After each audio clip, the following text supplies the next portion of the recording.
வணக்கம். நமது மீடியா செய்தி தொகுப்புடன் நான் நிரோஷன். முதலில் தலைப்புச் செய்திகள். கார்கில் போரில் இஸ்ரேல் இந்தியாவுக்கு எப்படி உதவியது?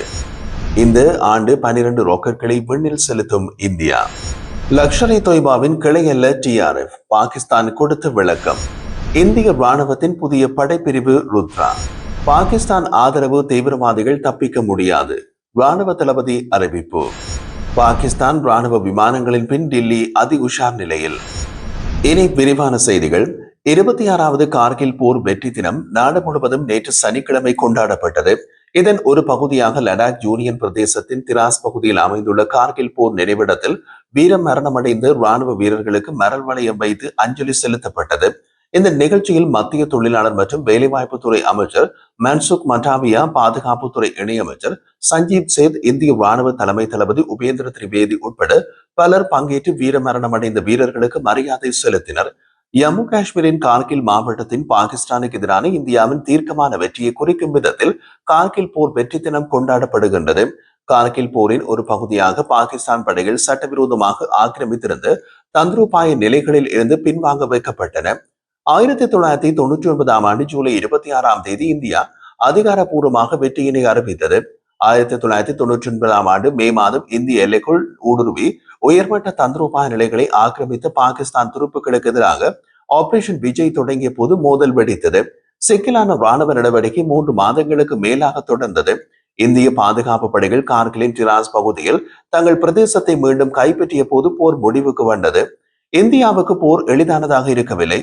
527 இந்திய துருப்புகள் தங்கள் தாய்நாட்டின் மரியாதையை மீண்டும் பெற தங்கள் உயிர்களை இழந்தனர். கார்கில் போரின் போது இஸ்ரேல் இந்தியாவுக்கு எவ்வாறு உதவியது? 90களின் முற்பகுதியில் அரபு ஆதரவு கொள்கையை கைவிட்டு இந்தியா இஸ்ரேலுடன் நெருக்கமாகியது. இது பிராந்தியத்தில் எழுந்த பொதுவான நலன்கள் மற்றும் அச்சுறுத்தல்களால் தூண்டப்பட்டது.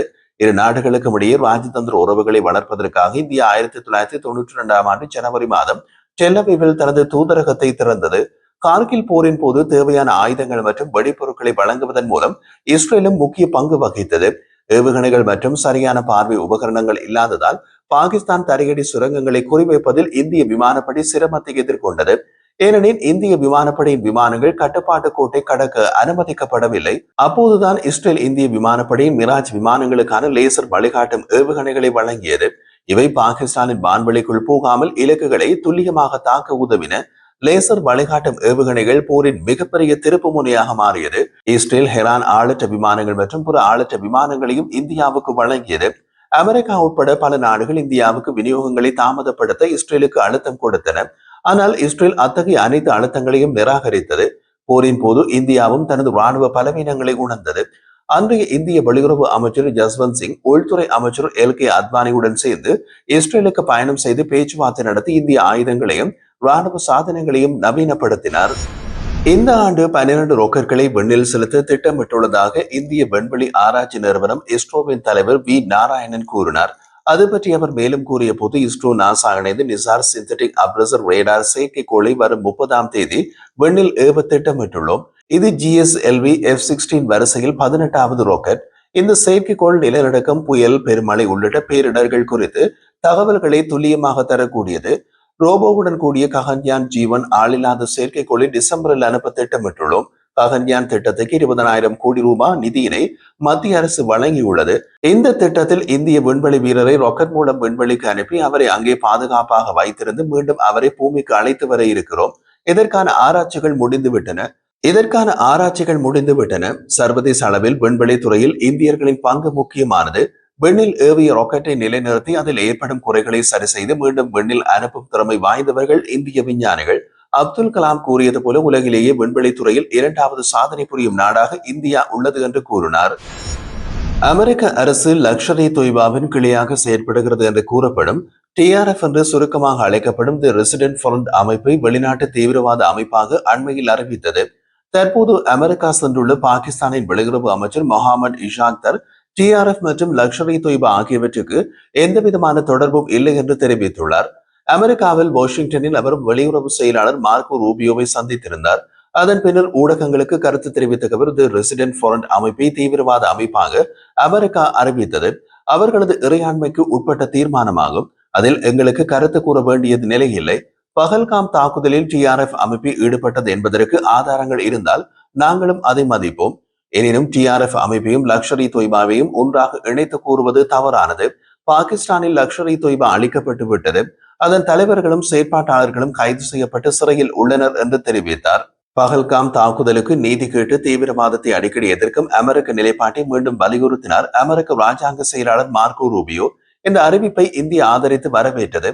ஆனால் பாகிஸ்தான் அதை திட்டவட்டமாக எதிர்ப்பு தெரிவித்து வருகிறது. ஆளில்லா விமானங்கள், ஆயுதங்கள், பீரங்கிகள், சிறப்பு படைகளை சேர்ந்த வீரர்கள் மற்றும் துருப்புகள் என அனைத்தும் ஒரே குடையின் கீழ் இயங்கும் விதமாக இந்திய ராணுவத்தில் ருத்ரா என்ற புதிய படைப்பிரிவை ஏற்படுத்த ஒப்புதல் வழங்கியதாக ராணுவ தலைமை தளபதி உபேந்திர திரிவேதி தெரிவித்துள்ளார்.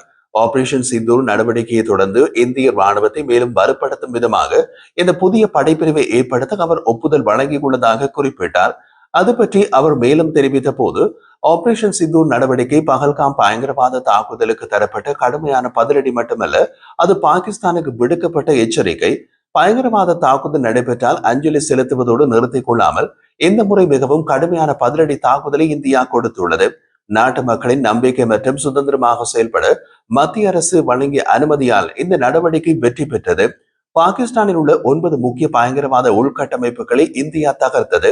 அதைத் தொடர்ந்து பாகிஸ்தான் நடத்திய தாக்குதல்களையும் இந்தியா வெற்றிகரமாக முறியடித்தது.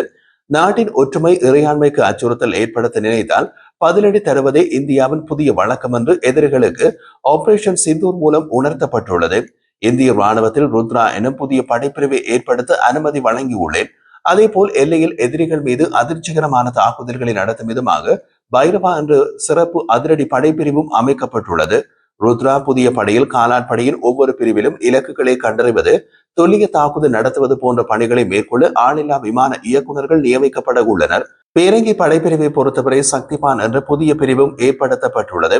இதில் ஆளில்லா விமானம், ஆளில்லா விமான தாக்குதலை தடுக்கும் ஆயுத அமைப்பு மற்றும் ஆளில்லா வெடிமருந்து விமானங்கள், அதாவது தற்கொலை ட்ரோன்கள் ஆகியவை இணைக்கப்பட்டுள்ளன. இவை தொடர்ச்சியாக இயங்குவதை உறுதி செய்ய ஒவ்வொரு படைப்பிரிவிலும் ஒருங்கிணைந்த பேட்டரிகளும் வைக்கப்பட்டுள்ளன என்றார். கார்கில் போரில் உயிர் தியாகம் செய்த வீரர்களை நினைவு கூறும் வகையில் 3 புதிய திட்டங்களை உபேந்திர திரிவேதி சனிக்கிழமை தொடங்கி வைத்தார். ஒன்று, கார்கில் போரில் வீர மரணமடைந்த வீரர்களின் நினைவிடத்திற்கு நேரில் சென்று மரியாதை செலுத்த முடியாத பட்சத்தில் அவர்களுக்கு இணைய வழியில் மரியாதை செலுத்தும் விதமாக சரத்தாஞ்சலி என்ற வலைத்தளம் அறிமுகப்படுத்தப்பட்டது. இரண்டாவது, கார்கில் போரின் பின்னணி மற்றும் முழு தகவல்களை கேட்டறியும் வகையில் QR குறியீடு அடிப்படையிலான கேட்பொலி அறிமுகப்படுத்தப்பட்டது.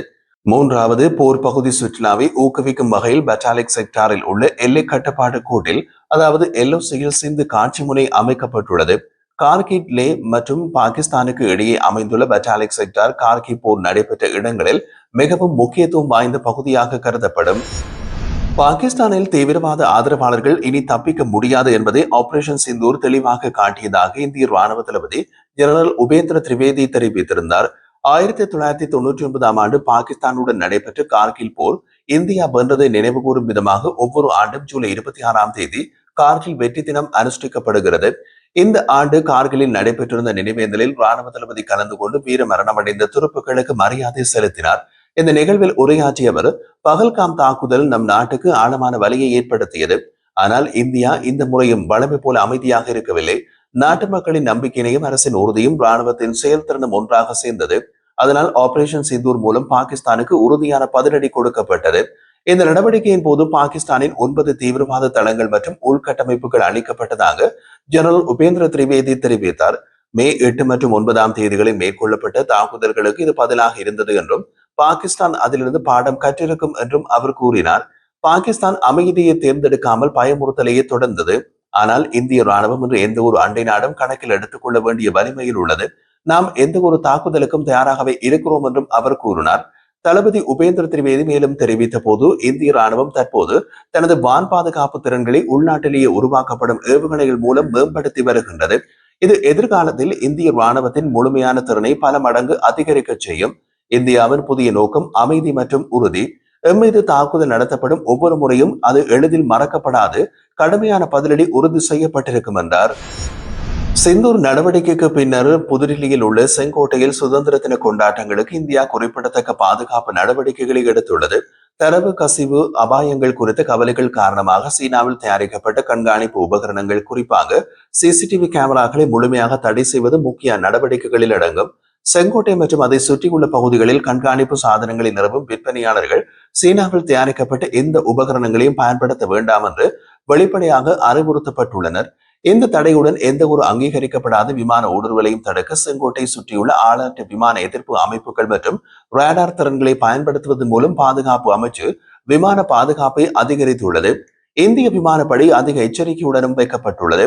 இதில் ஆளற்ற விமானங்கள் மற்றும் ஆளற்ற விமான அமைப்பு UAS ஆகியவற்றுக்கு எதிராக அதிகரித்த விழிப்புணர்வும் அடங்கும். இவை ஆபரேஷன் சிந்தூர் நடவடிக்கையின் போது முன்னிலைப்படுத்தப்பட்ட மைய அச்சுறுத்தல்களாகும். அந்த மோதலின் போது பாகிஸ்தான் சுற்றித் திரியும் வெடிப்பொருட்கள் மற்றும் திரள் ஆளற்ற விமானங்களை பயன்படுத்தியது. அவை இந்தியாவின் பல அடுக்கு வான் பாதுகாப்பு கட்டமைப்பால் திறம்பட செயலிழக்க வைக்கப்பட்டன. மேலும் வாகன எண்தகடு அங்கீகாரம், முகம் கண்டறிதல், மக்களை எண்ணுதல், ட்ரிப் பயர் ஆடியோ கண்டறிதல் மற்றும் ஊடுருவல்கள், கைவிடப்பட்ட அல்லது காணாமல் போன பொருட்களை கண்டறிதல் போன்ற மேம்பட்ட தொழில்நுட்ப திறன்களை கொண்டு அறிவார்ந்த காணொலி கண்காணிப்பு அமைப்புகள் செயல்படுத்தப்படும். முக அங்கீகார அமைப்பு நேரடி மற்றும் பதிவு செய்யப்பட்ட காணொலி ஊட்டங்களில் செயற்படும். அரசாங்க கண்காணிப்பு பட்டியல்களுக்கு எதிராக தனி நபர்களை பொருத்தி தரை பாதுகாப்பை மேம்படுத்த கட்டுப்பாட்டு அறைகளுக்கு உடனடி எச்சரிக்கைகளை தூண்டும். சீன கண்காணிப்பு கருவி மீதான தடை மற்றும் ஆளற்ற விமான எதிர்ப்பு தொழில்நுட்பம் மற்றும் ஸ்மார்ட் காணொலி கண்காணிப்பு உட்பட பன்முக அணுகுமுறையை இணைத்து சுதந்திர தின விழா நடைபெறும் இடத்தை ஆபரேஷன் சிந்தூருடன் இணைக்கப்பட்டு சமீபகால விமான அச்சுறுத்தல்களிலிருந்து பாதுகாக்க வடிவமைக்கப்பட்ட ஒரு விரிவான பாதுகாப்பு ஏற்பாடு செய்யப்படுகிறது.